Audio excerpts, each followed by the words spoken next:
wabonye ibyo nakubwiraga abanyabuga ibintu bagiye kudukora inaha ni bate ibibazo byose dufite ahangaha niko reka kumena umutwe wa none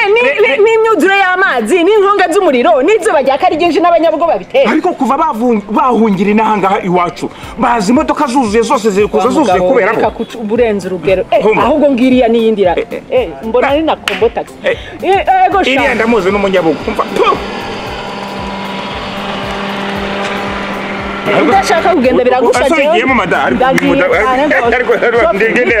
turagiye igendera aka ntabwo tugenda wewe niwe usiba jewe ndagiye kuba ari umunyabuga akaba ari n'impunzi je ntaco bimbwiye ariko so ugiye mu modoka umunyabugo mada umva nkubwira ibibazo uri kwikururira sigara wiyanikiye ngaho reka bagutereza uzukara kugeza amahoro reka abanyabugo nibakuniga nakazi kawe umva ntubaze nawe urazi akamaro iyi modoka ifitiye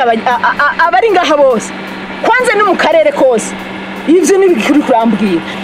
we niwe mbona utazi ivyo urimo shofe twigire shaka ndaje back stop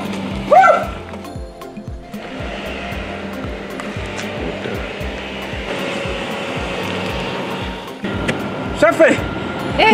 bega mahirwe ngize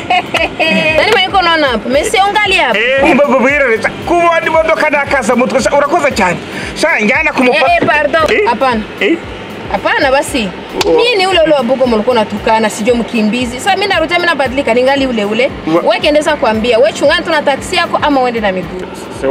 wambabariye koko